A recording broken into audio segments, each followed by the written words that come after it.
Setiap dari kita pasti memiliki zona nyaman, tempat di mana ada rasa aman dan tak ada luka yang mungkin muncul.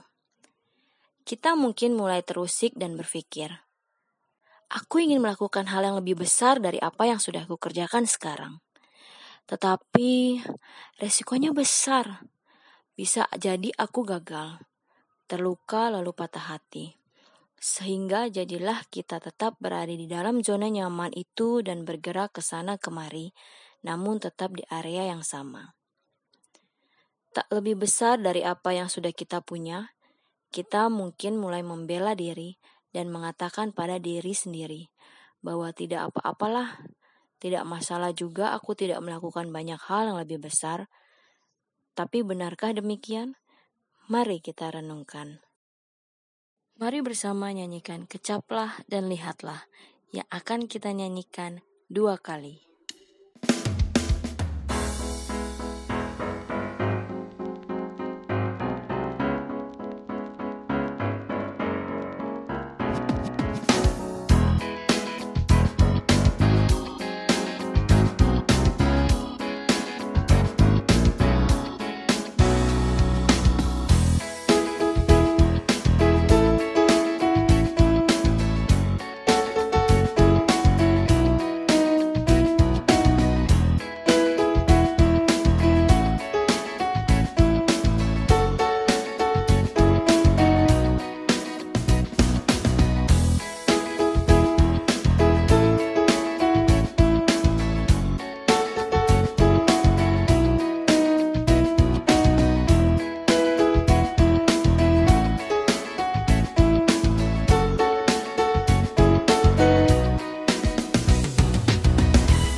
Saudara-saudaraku, zona nyaman memang aman.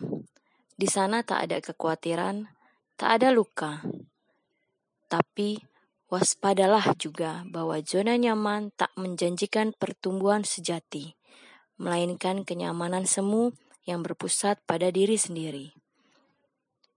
Bukankah Yesus sendiri bahkan mengatakan agar kita melakukan pekerjaan-pekerjaan yang lebih besar? Maka dari itu, Intiplah sejenak keluar dari zona nyaman kita. Banyak yang memerlukan tangan kita. Mari bersama menyanyikan pelengkap Kidung Jemaat 148, bait yang pertama sampai dengan yang ketiga, dengan judul Terima Kasih Ya Tuhan.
Ingatlah hukum kasih dalam Markus 12 ayat yang 28 sampai dengan 31. Lalu seorang ahli Taurat yang mendengar Yesus dan orang-orang Saduki bersoal jawab dan tahu bahwa Yesus memberi jawab yang tepat kepada orang-orang itu, datang kepadanya dan bertanya, "Hukum manakah yang paling utama?" Jawab Yesus, "Hukum yang terutama ialah, dengarlah, hai orang Israel, Tuhan Allah kita, Tuhan itu esa. Kasihilah Tuhan Allahmu dengan segenap hatimu, dan dengan segenap jiwamu, dan dengan segenap akal budimu, dan dengan segenap kekuatanmu. Dan hukum yang kedua ialah, kasihilah sesamamu manusia seperti dirimu sendiri. Tidak ada hukum lain yang lebih utama daripada kedua hukum ini." Saudaraku, mari kita memupuk kasih di tengah keluarga, karena kasih melahirkan pengabdian dan kasih juga melahirkan pengampunan. Mari kita berdoa. Ya Tuhan, telah berulang kali kami menyakitimu, namun karena kasih-Mu, pengampunan itu Engkau anugerahkan bagi kami. Mampukan kami mengasihi keluarga kami dan melimpahi mereka dengan kasih yang mengampuni namun juga mengubahkan. Dalam Kristus kami memohon. Amin. Kita meyakini Tuhan yang murah hati telah memberikan pengampunan bagi kita, sebagaimana firman-Nya dalam 2 Timotius 1 ayat yang ke-8 sampai dengan yang ke-9. Jadi janganlah malu bersaksi tentang Tuhan kita, dan janganlah malu karena aku, seorang hukuman karena Dia. Melainkan ikutlah menderita bagi Injil-Nya oleh kekuatan Allah. Dialah yang menyelamatkan kita dan memanggil kita dengan panggilan kudus, bukan berdasarkan perbuatan kita, melainkan berdasarkan maksud dan kasih karunia-Nya sendiri, yang telah dikaruniakan kepada kita dalam Kristus Yesus sebelum permulaan zaman. Kiranya anugerah pengampunan Allah nyata atas kita, di dalam nama Bapa, Anak, dan Roh Kudus. Amin. Mari bersama menyanyikan pelengkap Kidung Jemaat 179, bait yang pertama sampai dengan yang kedua, dengan judul Kasih Paling Agung.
Mari kita berdoa sebelum menerima firman Allah. Ya Tuhan, sapalah kami yang hidup dalam segala zona nyaman kami. Didiklah kami agar kami mampu melakukan pekerjaan yang lebih besar seperti firman-Mu yang akan kami renungkan. Dalam Kristus kami memohon. Amin. Bacaan pertama hari ini diambil dari 1 Petrus 2 ayat yang kedua sampai dengan 10. Dan jadilah sama seperti bayi yang baru lahir, yang selalu ingin akan air susu yang murni dan yang rohani, supaya olehnya kamu bertumbuh dan beroleh keselamatan, jika kamu benar-benar telah mengecap kebaikan Tuhan. Dan datanglah kepadanya batu yang hidup itu, yang memang dibuang oleh manusia, tetapi yang dipilih dan dihormat di hadirat Allah. Dan biarlah kamu juga dipergunakan sebagai batu hidup untuk pembangunan suatu rumah rohani, bagi suatu imamat kudus, untuk mempersembahkan persembahan rohani, yang karena Yesus Kristus berkenan kepada Allah. Sebab ada tertulis dalam kitab suci, sesungguhnya aku meletakkan di Sion sebuah batu yang terpilih, sebuah batu penjuru yang mahal, dan siapa yang percaya kepadanya tidak akan dipermalukan. Karena itu bagi kamu yang percaya, ia mahal. Tetapi bagi mereka yang tidak percaya, batu yang telah dibuang oleh tukang-tukang bangunan telah menjadi batu penjuru, juga telah menjadi batu sentuhan dan suatu batu sandungan. Mereka tersandung padanya karena mereka tidak taat kepada firman Allah, dan untuk itu mereka juga telah disediakan. Tetapi kamulah bangsa yang terpilih, imamat yang rajani, bangsa yang kudus, umat kepunyaan Allah sendiri, supaya kamu memberitakan perbuatan-perbuatan yang besar dari Dia, yang telah memanggil kamu keluar dari kegelapan kepada terangnya yang ajaib. Kamu yang dahulu bukan umat Allah, tetapi yang sekarang telah menjadi umat-Nya, yang dahulu tidak dikasihani, tetapi yang sekarang telah beroleh belas kasihan. Bacaan Injil hari ini diambil dari Yohanes 14, ayat yang pertama sampai dengan yang ke-14. Janganlah gelisah hatimu. Percayalah kepada Allah. Percayalah juga kepadaku. Di rumah Bapakku banyak tempat tinggal. Jika tidak demikian, tentu aku mengatakannya kepadamu. Sebab aku pergi ke situ untuk menyediakan tempat bagimu. Dan apabila aku telah pergi ke situ dan telah menyediakan tempat bagimu, aku akan datang kembali dan membawa kamu ke tempatku, supaya di tempat di mana aku berada, kamu pun berada.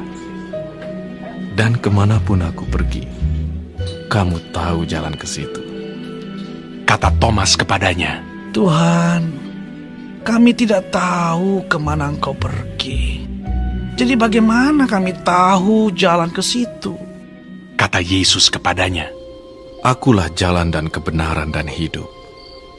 Tidak ada seorang pun yang datang kepada Bapa kalau tidak melalui aku. Sekiranya kamu mengenal aku, pasti kamu juga mengenal Bapakku. Sekarang ini kamu mengenal Dia, dan kamu telah melihat Dia. Kata Filipus kepadanya, Tuhan, tunjukkanlah Bapa itu kepada kami. Itu sudah cukup bagi kami. Kata Yesus kepadanya, Telah sekian lama aku bersama-sama kamu, Filipus, namun engkau tidak mengenal aku. Barang siapa telah melihat aku, ia telah melihat Bapa. Bagaimana engkau berkata, tunjukkanlah Bapa itu kepada kami? Tidak percayakah engkau bahwa aku di dalam Bapa dan Bapa di dalam aku? Apa yang aku katakan kepadamu, tidak aku katakan dari diriku sendiri, tetapi Bapa yang diam di dalam aku, Dialah yang melakukan pekerjaannya. Percayalah kepadaku, bahwa aku di dalam Bapa dan Bapa di dalam aku. Atau setidak-tidaknya, percayalah karena pekerjaan-pekerjaan itu sendiri. Aku berkata kepadamu, sesungguhnya, barang siapa percaya kepadaku, ia akan melakukan juga pekerjaan-pekerjaan yang aku lakukan. Bahkan pekerjaan-pekerjaan yang lebih besar daripada itu. Sebab aku pergi kepada Bapa, dan apa juga yang kamu minta dalam namaku, aku akan melakukannya, supaya Bapa dipermuliakan di dalam Anak. Jika kamu meminta sesuatu kepadaku dalam namaku, aku akan melakukannya. Berbahagialah setiap orang yang mendengarkan firman Allah dan yang melakukannya. Haleluya.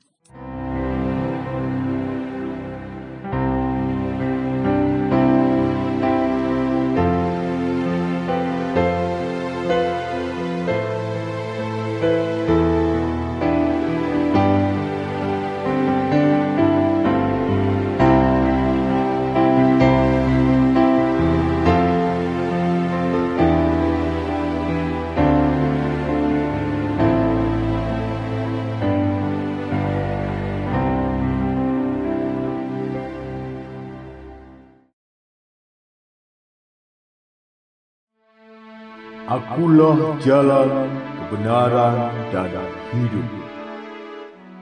Pun di masa tergelap dalam sejarah manusia, Allah berbicara kepada manusia. Dia berjanji akan turun dari surga dan mengampuni orang berdosa dengan membuat jalan baginya agar bersamanya selamanya. Pada suatu masa, beberapa tahun sebelum Yesus lahir di dunia, Allah berbicara kepada pelayannya Yakub dalam mimpi yang sangat menakjubkan.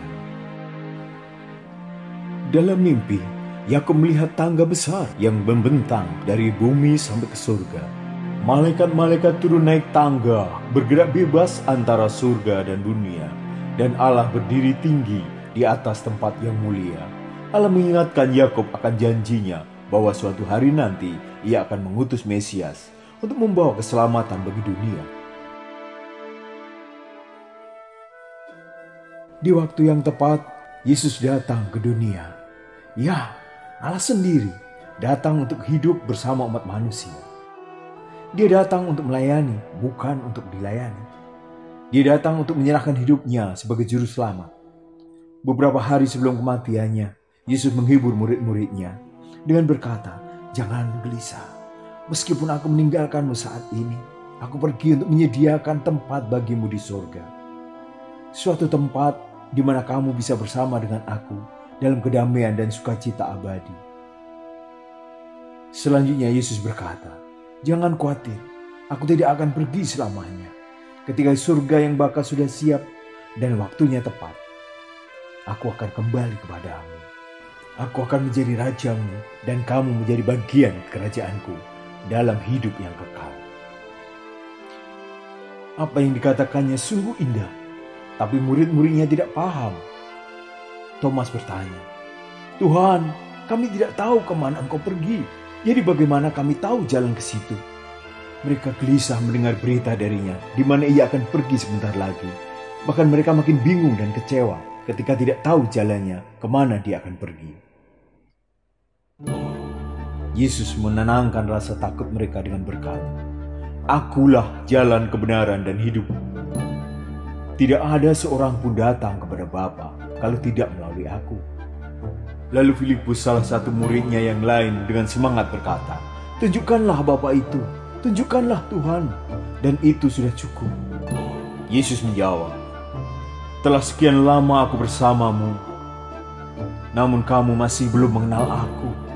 Jika kamu telah melihat aku, kamu telah melihat Bapa." Dan Yesus melakukan seperti yang Allah kehendaki. Dia mati sebagai jembatan antara bumi dan surga. Dia mati untuk membuat jalan untuk seluruh umat manusia agar selamat dari dosa dan kematian, dan agar masuk ke dalam kerajaan surga. Yesus benar-benar jalan, kebenaran, dan hidup.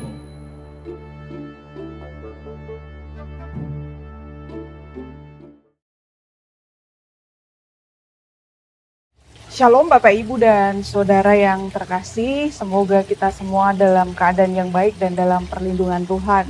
Bapak Ibu dan Saudara yang terkasih dan juga anak-anak yang dikasihi oleh Tuhan, beberapa hari yang lalu saya membuka YouTube, entah bagaimana ceritanya, kemudian saya sampai di satu buah video, yang video itu berkisah mengenai Barack Obama farewell speech atau pidato perpisahan Obama di saat-saat terakhir dia menjadi presiden di Amerika Serikat.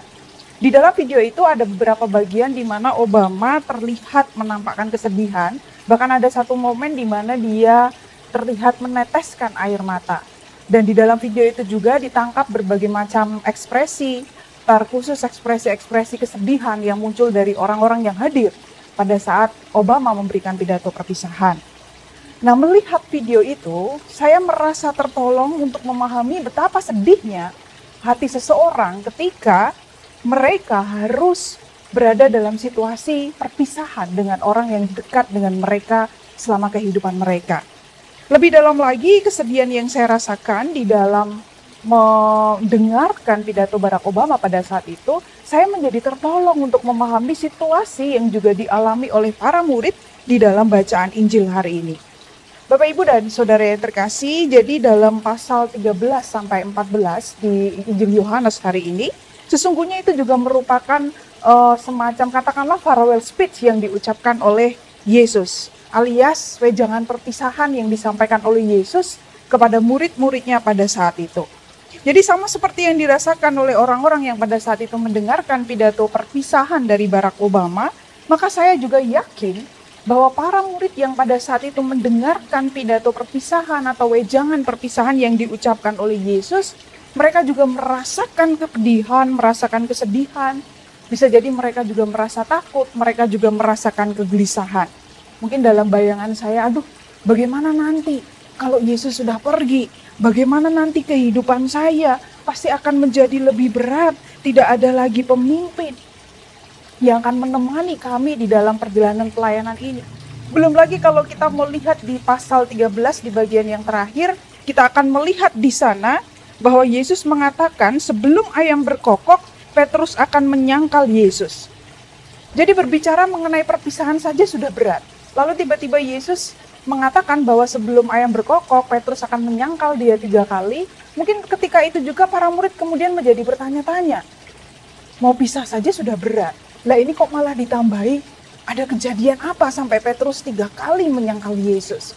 Jadi mereka kemudian diliputi oleh berbagai macam ketakutan, kebingungan, kegelisahan yang dirasakan oleh para murid akan kehadiran Yesus yang sebentar lagi akan selesai, akan pergi meninggalkan mereka. Ditambah mereka juga punya kegamangan, kira-kira apa yang akan terjadi ke depan nanti sampai Yesus menubuatkan bahwa Petrus akan menyangkal dia. Mereka sudah membayangkan satu fase kehidupan di masa depan yang sangat berat. Sudah mau ditinggal, mau ada perpisahan, mereka masih harus memikirkan hal-hal yang mungkin saja yang buruk terjadi di masa yang akan datang. Nah, di dalam Yohanes 14 ayat 1 dalam bacaan Injil hari ini, Yesus langsung menyentuh permasalahan paling mendasar yang muncul tadi. Yesus adalah pemimpin yang baik. Dia tahu persis bahwa murid-muridnya pada saat itu merasakan ketakutan, kegelisahan, kekhawatiran, sehingga kemudian di ayat yang pertama Yesus langsung berkata, "Janganlah gelisah hatimu, percayalah kepada Allah, percayalah juga kepadaku." Ini baru satu.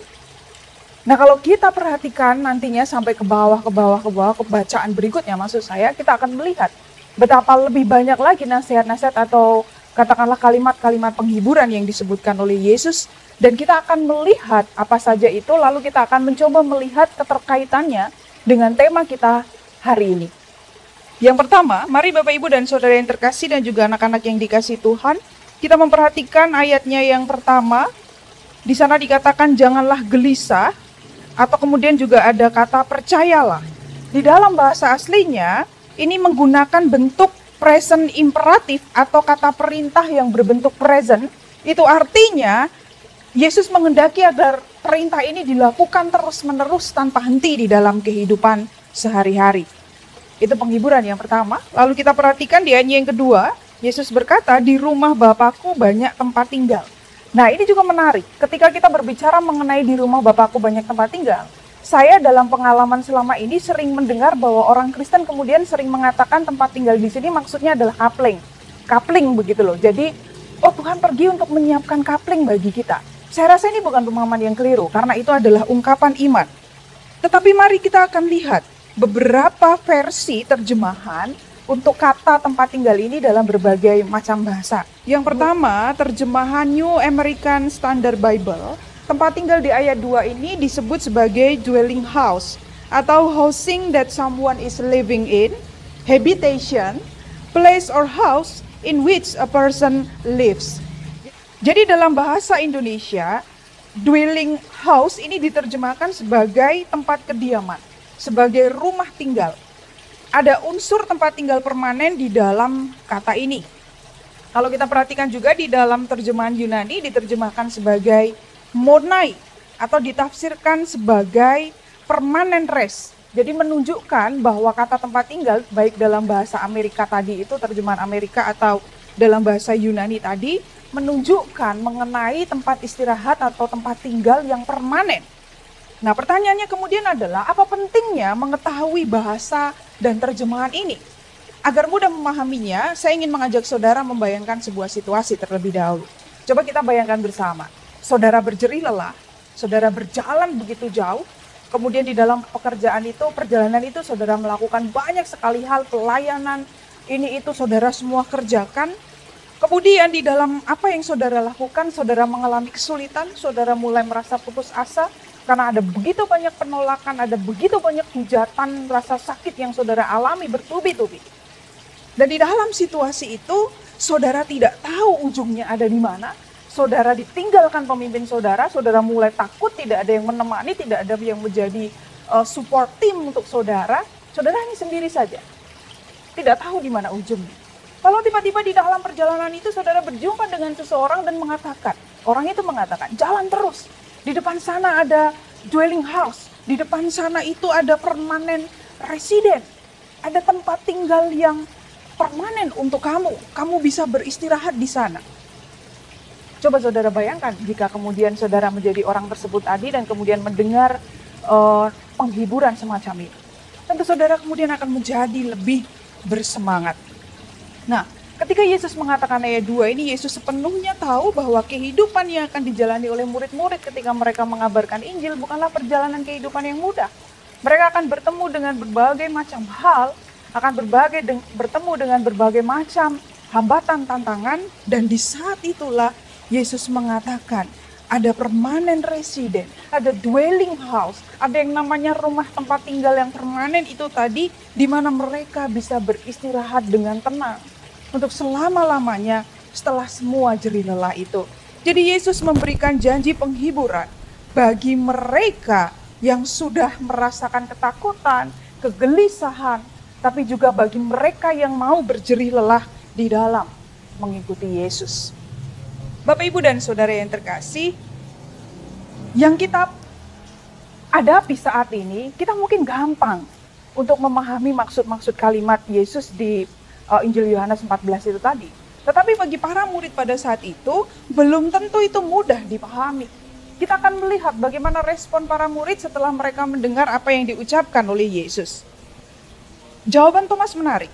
Thomas itu kan memang dikisahkan dia murid yang jujur ya dengan apa yang dia pikirkan. Dia tidak pernah mau pura-pura percaya atau pura-pura sudah tahu. Kalau memang dia tidak percaya, dia tidak tahu, ya dia akan katakan di sana.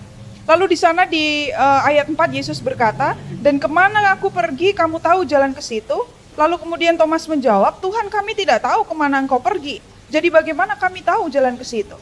Nah, saya rasa sebenarnya Thomas bukan hanya sedang membahas perkataan Yesus di ayat 1 sampai 4, tetapi bisa jadi Thomas sebenarnya juga merespon apa yang terjadi di pasal 13 ayat 33. Di bagian akhir, di sana dikatakan, ke tempat aku pergi tidak mungkin kamu datang.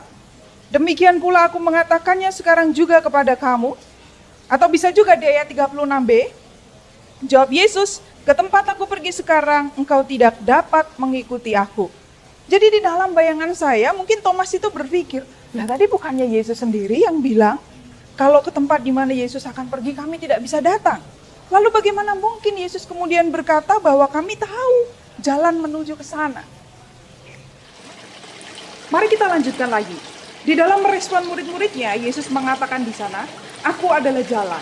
Atau ego emi hihodos. Atau di dalam bahasa Ibrani-nya, anoki hadere. Jadi perkara jalan ini sebenarnya Bapak, Ibu, dan Saudara yang terkasih, ini bukan hal yang asing di dalam kehidupan iman orang-orang Yahudi pada saat itu. Kalau kita bandingkan di dalam Ulangan 5 ayat 33, di sana dikatakan, segenap jalan yang diperintahkan kepadamu oleh Tuhan Allahmu harus kamu jalani, dan seterusnya. Lalu di Yesaya 35 ayat 8, di sana juga dikatakan, di situ akan ada jalan raya yang akan disebutkan jalan kudus, orang yang tidak tahir tidak akan melintasinya, dan orang-orang pandir tidak akan mengembara di atasnya. Maksud saya adalah, di dalam kehidupan orang-orang Yahudi sendiri, kalau disebutkan kata jalan, mereka itu sudah familiar begitu loh. Itu sesuatu yang sudah sering mereka dengar di dalam sejarah, katakanlah apa, pendidikan agama begitu di dalam kehidupan mereka sehari-hari. Ajaran-ajaran menyebut soal jalan, jalan ini, jalan lurus, jalan kudus, dan seterusnya. Jadi ketika Yesus kemudian mengatakan, aku adalah jalan, tentu ada hal yang penting yang mau Yesus sampaikan. Yesus adalah pemenuhan dari segala ajaran mengenai jalan yang sudah dikenal oleh orang-orang Yahudi di dalam kehidupan imannya. Salah satu tafsiran sederhana yang sangat memberkati saya seperti ini Bapak Ibu. Saudara sedang berada di gereja. Lalu saudara mau pergi ke, katakanlah ke Pastori Medland Tambun. Kemudian saudara bertanya kepada salah satu jemaat, kalau dari gereja, aku mau menuju Pastori Medland Tambun, rutenya bagaimana ya? Caranya bagaimana? Aku lewat mana? Dan kemudian orang tersebut akan menjelaskan. Jadi begini, nanti dari ruko ini, Bapak kemudian Ibu keluar, kemudian terus saja lurus menuju ke arah timur, nanti Pasar Tambun itu masih lurus, kemudian ketemu Rumah Sakit Karya Medika, itu juga masih lurus, kurang lebih kira-kira 500 meter, di sebelah kanan itu ada Medland Tambun. Nah, Bapak Ibu masuk ke sana. Lalu setelah itu masuk saja terus, mengikuti sampai depan gerbang Medland itu, Bapak Ibu masih masuk terus sampai ketemu pertigaan, yang di kiri jalan ada Indomaret, kemudian Bapak Ibu belok ke kanan, kurang lebih 50 meter dari Indomaret itu ada klaster di kanan jalan, klaster Limun ya. Nah Bapak Ibu kemudian masuk ke klaster itu, lalu belok kiri, ketemu pertigaan, belok kanan, ketemu lagi pertigaan ketiga belok kanan, ketemu pertigaan lagi belok ke kiri, ketemu pertigaan kedua belok kanan. Nah mentok rumah ada hooknya, itulah Pastori Medland Tambun. Saya yakin sungguh ketika ini dicoba, bagi yang belum pernah, pasti akan kesasar. Entah karena bingung, entah karena lupa arah panduan tadi. Nah Bapak Ibu dan Saudara yang terkasih, saudara tidak akan tersesat. Seandainya orang yang tadi saudara tanya itu kemudian mengatakan, oh mau ke sana ya? Saya antar deh, ikuti saya tahu jalannya. Nah pada saat itulah yang terjadi adalah saudara tadi sudah menjadi jalan bagi saudara dan saudara tidak akan tersesat. Itulah yang sebenarnya dilakukan oleh Yesus. Yesus tidak hanya sedang mengatakan ke sana ke sini, tapi dia sendiri menuntun. Dia sendiri adalah jalan itu. Itu artinya bagi saya ketika kita mengatakan bahwa kita mengikuti Yesus sebagai jalan, itu bukan sekedar kita menjadi orang Kristen. Bukan, tapi ini adalah soal cara hidup. Ini adalah soal the way of life. Ini soal bagaimana kita hidup mengikuti Yesus di dalam segala langkah kehidupan kita. Mau di KTP saudara kemudian dijelaskan agamanya Kristen, tapi kalau way of life-nya itu bukan seperti yang Yesus tunjukkan, ya artinya tidak sedang berjalan di jalan itu. Sekarang mari kita akan baca ayat 12 yang menjadi kunci dari tema hari ini. Aku berkata kepadamu, sesungguhnya barang siapa percaya kepadaku, ia akan melakukan juga pekerjaan-pekerjaan yang aku lakukan, bahkan pekerjaan-pekerjaan yang jauh lebih besar daripada itu. Atau dengan kata lain, jika memang kita meyakini Yesus sebagai jalan itu, maka kita akan mengikuti dia. Kita akan melakukan apa yang dia lakukan. Maka patutlah kita merenungkan kalimat ini, Bapak, Ibu, dan Saudara yang terkasih. Engkau menyebutku sebagai jalan, tapi engkau tidak mengikuti aku. Engkau menyebutku rajaku, tapi engkau menolak melakukan hal yang besar bagiku. Padahal Yesus sendiri mengatakan agar kita melakukan pekerjaan yang jauh lebih besar daripada itu. Atau dengan kata lain lebih besar dari apa yang Yesus lakukan. Nah mungkin kita menjadi bertanya-tanya kemudian. Lah emang aku bisa apa? Melakukan sesuatu yang lebih besar dari yang sudah Yesus lakukan? Kan ada Allah dalam dirinya. Apa yang murid-murid mampu? Mungkin begitu melakukan hal-hal yang lebih besar dari apa yang sudah Yesus kerjakan. Karena itu saya ingin mengajak Bapak, Ibu, dan Saudara yang terkasih untuk memahami kalimat di dalam ayat 12 ini. Menurut saya, kata lebih besar ini bukan mengacu atau bukan bicara soal mukjizat-mukjizat. Karena kuasa Allah dalam diri Yesus kita yakini dan kita amini, kita imani, itu jauh lebih besar daripada kuasa yang dimiliki oleh murid-muridnya. Sehingga saya mengutip pendapat William Barclay, salah seorang teolog yang mengatakan bahwa selama Yesus hidup dan berkarya, Yesus itu tidak pernah keluar, pelayanannya tidak pernah keluar dari daerah Palestina. Dan kemudian murid-muridnya lah yang pergi ke banyak tempat lain dan banyak orang di banyak negara, banyak tempat yang dimenangkan bagi Kristus. Jadi murid-murid itulah atau rasul-rasul itulah yang kemudian menyebarkan ajaran Kristus kemana-mana. Dan kemudian Yesus memang benar, Yesus membuka jalan, pekabarannya ya. Tetapi kemudian murid-muridnya lah yang menyebarkannya, menyampaikannya ke tempat-tempat yang lebih jauh. Dan itulah yang dikerjakan oleh murid-murid dan yang dimaksudkan sebagai sesuatu yang lebih besar. Bapak, Ibu, dan Saudara yang terkasih, saya akan merangkum menjadi lebih sederhana. Benar adanya, ada kegelisahan, ada ketakutan para murid pada saat itu, Kemudian Yesus memberikan penghiburan, Yesus memberikan kekuatan, Yesus juga meyakinkan mereka bahwa di dalam segala ketakutan, kegelisahan, kekhawatiran mereka akan masa depan, Yesus hadir. Bukan hanya menghibur, tapi dia meyakinkan para murid, bahkan di dalam situasi itu sekalipun, kamu bisa melakukan sesuatu yang jauh lebih besar. Bapak, Ibu, dan Saudara yang terkasih, saya masih ingat beberapa hari yang lalu, ada salah satu renungan harian yang saya tulis untuk saudara-saudara. Kemudian saya menyebut mengenai pribadi yang mau melakukan sesuatu yang lebih besar, atau pribadi yang mau walking extra miles. Tidak banyak orang yang mau berkata, apa yang bisa saya kerjakan? Apa yang bisa saya lakukan untuk membantu kita mencapai tujuan ini? Ingatlah saudara-saudara yang terkasih, jika kita hanya melakukan sesuatu itu untuk diri kita sendiri, maka pertanyaannya adalah, kapankah pekerjaan yang besar itu kemudian akan terwujud? Saya pribadi selalu meyakini bahwa menjadi orang Kristen itu memang punya tanggung jawab yang tidak mudah.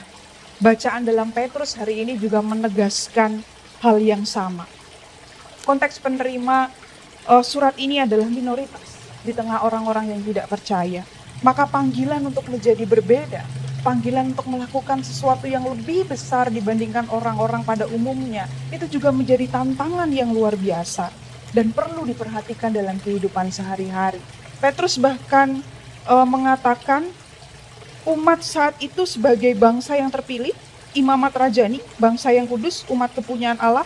Dan ini bukan penyebutan tanpa makna ya, tapi dalam identitas itu kita diajak untuk melakukan pekerjaan-pekerjaan yang besar, memberitakan hal-hal yang besar dalam kehidupan kita. Kita diajak untuk walking extra miles. Saudara diminta berjalan 1 mil. Saudara sudah melakukannya, itu baik. Tapi jika kemudian sahabat saudara kesulitan untuk berjalan, maukah kemudian saudara berjalan 1 mil lagi demi menolong dia? Jika mungkin dulu saudara suka berbohong, lalu saudara sadar dan tidak lagi berbohong, itu baik, itu bagus.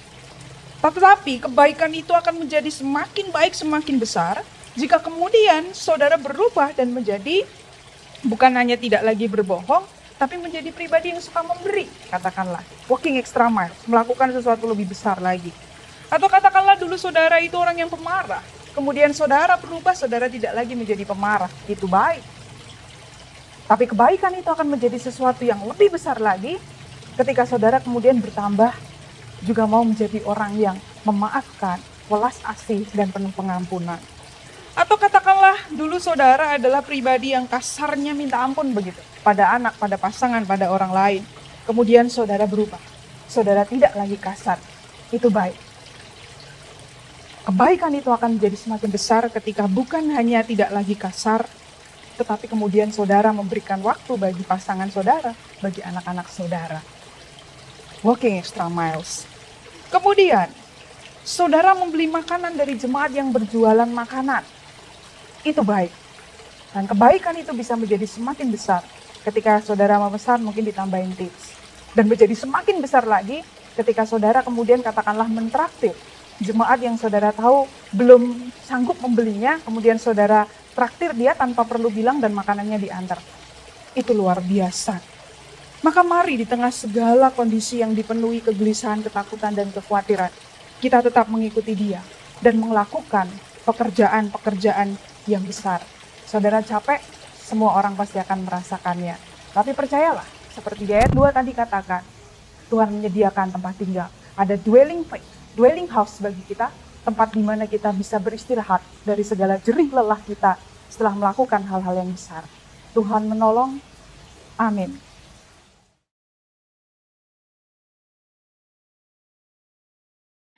Sebagai ungkapan keyakinan dan pengakuan iman kita, mari menyanyikan Kidung Jemaat 280. Aku percaya.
Mari mengaturkan persembahan syukur kita sembari mengingat firman-Nya dalam 1 Tawarik 16 ayat yang ke-8 sampai dengan yang ke-10.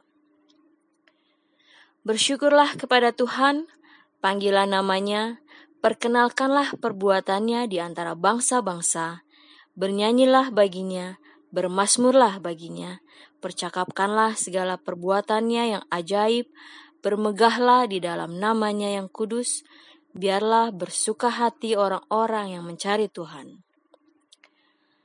Mari kita menghimpun persembahan kita di dalam amplop ini dan menyanyikan juga nyanyian persembahan Allah kita ajaib dan besar.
Mari kita berdoa bersama.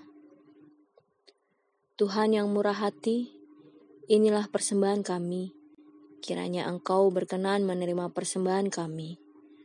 Pakailah persembahan ini untuk melakukan hal-hal yang besar, bukan hanya bagi kami, namun bagi kehidupan sesama kami, Tuhan. Saat ini pula kami berdoa memohon pengasihan Tuhan atas setiap bangsa yang berjuang mengatasi pandemi dan tentu juga mengakibatkan kehidupan ekonominya terkoyak dan berdampak pada setiap lini kehidupan masyarakatnya. Kami berdoa untuk setiap orang di segala negara yang berjuang di garda terdepan untuk mengatasi pandemi ini. Berkatilah tenaga medis ya Tuhan, berkatilah keluarga mereka dengan ketenangan batin. Limpahilah kekuatan bagi setiap pasien yang dirawat ataupun mereka yang melakukan karantina secara pribadi. Mampukan kami untuk ambil bagian dalam menopang mereka yang kesusahan dan keyakinan bahwa dengan memberi, kami tak akan kekurangan. Doa kami ini kami akhiri dengan menyanyikan doa Bapa kami.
Mari bersama menyanyikan Kidung Jemaat 432, bait yang pertama sampai dengan yang kedua, dengan judul Jika Padaku Ditanyakan.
Mari kita mengarahkan hati kita kepada Tuhan. Hati kita terarah kepada Tuhan. Terimalah berkat-Nya.